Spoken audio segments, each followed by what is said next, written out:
এখন আমরা দেখব ব্রাদার S7250 মেশিনের এই যে প্রবলেমটা দেখেন। এখানে স্টিচ একটা বড় একটা ছোট বিভিন্ন ধরনের স্টিচ হচ্ছে, ছোট বড় স্টিচ, ছোট বড়, একটা ছোট হয় একটা বড় হয়। এটা আপনি কিভাবে সলভ করেন এটা আমরা এখন প্রোগ্রামের মাধ্যমে দেখব এটা কিভাবে অ্যাডজাস্ট করেন। আপাশেপ রেফারেন্স পজিশন করার আগে একটা জিনিস অবশ্যই আমাদের খেয়াল রাখতে হবে। এটা হচ্ছে এই যে দেখেন, এই যে ফিডব্যাকের যে গ্যাপটা আছে, ফিডব্যাক আর নিডল প্লেটের মাঝখানে যে গ্যাপটা, এই যে এই গ্যাপটা ফিডব্যাক আর নিডল প্লেটের মাঝখানের যে গ্যাপটা, এই যে এই গ্যাপটাকে আগে ঠিক করে নিতে হবে। কীভাবে ঠিক করবেন দেখেন, এটা যখন আমাদের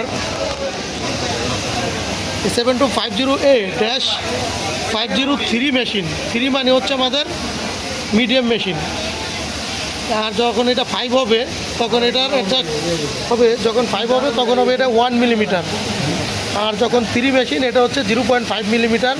এই গ্যাপটাকে আপনি মেকানিক্যাল অ্যাডজাস্ট করে নেবেন। কীভাবে অ্যাডজাস্ট করবেন দেখেন, এই যে এইখানে যে স্ক্রুটা আছে, এই স্ক্রুটা লুজ দিয়ে আপনি এই গ্যাপটাকে ঠিক করে নেবেন।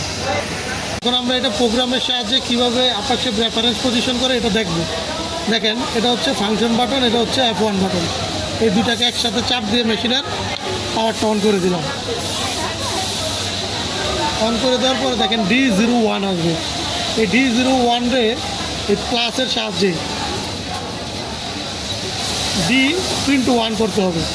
21 করে দেখেন এখানে এন্টার করতে হবে একবার, এন্টার, দেন হচ্ছে এন্টার, 2 বার এন্টার করতে হবে। স্টিচ লেন্থটারে ম্যাক্সিমাম করে নিতে হবে। ম্যাক্সিমাম করে দেখেন, এখন যেটা করবেন এই ফাংশন বাটনটা চাপ দিলে এই এখানে 2-এ চলে আসছে, দেখেন লাইটটা। আবার চাপ দিলে এটা একে চলে দিতে হবে, 2-এ আবার চাপ দিলে 2 আসে, এটা চেঞ্জ হবে। এটা চেঞ্জ হওয়ার পাশাপাশি দেখেন ফিডব্যাকের যে পজিশনটা আছে, এই যে দেখেন এটাও চেঞ্জ হয়। একবার চাপ দিলে বেগে আসে, আবার চাপ দিলে বেগে আসে। এখন আমরা কীভাবে অ্যাডজাস্ট করবো দেখেন, ম্যাক্সিমাম লাস্টে যখন যাবে, এই যে লাস্টে গেছে, এখানে আমরা একটা স্কেল দিয়ে মেজারমেন্টটা ঠিক করলাম। দেন এখন গ্যাপ আছে, আবার চাপ দিলাম, এটা ব্যাগে যাইতেছে, মানে 2 বার 2 জায়গায় ঘুম পজিশন নিচ্ছে, স্টপ হচ্ছে। এখন 2 বার একই জায়গায় স্টপ হতে হবে। একই জায়গায় স্টপ হইতে গেলে কী করা লাগবে দেখেন, এই যে এখানে যে ভ্যালুটা আছে, এই ভ্যালুটা আপনার কমাইতে হবে, প্রয়োজনে বাড়াইতেও লাগতে পারে। এখন আমরা কি অল্প করে বাড়াবো, আবার এটা চাপ দিয়ে চেক করবো। এখানে দেখেন প্রথমবার এই যে এখানে হয়েছে, আবার চাপ দিলাম, এটা সামনে হয়েছে, এটা আমরা আরও বাড়াবো, এই কমাবো, সরি আরও কমাবো। ওকে, এটা 40 করলাম। এখন দেখি,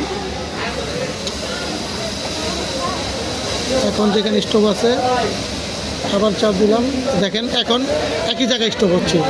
এই প্রথমবার যে এই আমজেন স্টোভ আছে, চাপ দিলাম, সেম ওইখানে যায় স্টোভ হইতেছে, আবার চাপ দিব, সেম ওইখানে যায়।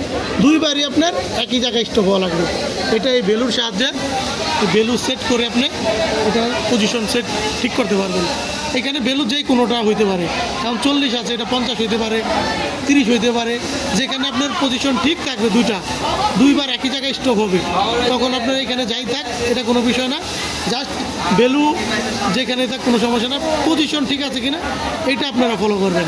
এখন হয়ে গেলে এটারে আমরা এন্টার চাপ দিয়ে একটু ধরে রাখবো। এটা অলরেডি সিলেক্ট হয়ে গেছে। দেন মেশিনের পাওয়ার বন্ধ করে দেবো। এখন আমরা সুইং করে চেক করে দেখবো আমাদের প্রবলেমটা সলভ হয়েছে কিনা। অবশ্যই আমাদের প্রবলেমটা সলভ হয়ে যাওয়ার কথা। আমরা চেক করে দেখি।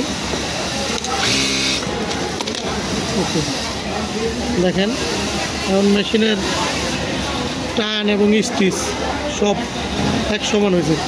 এভাবে করে আমরা আপাশেপ এই ফিডব্যাকের রেফারেন্স পজিশন সেট করব। Thank you.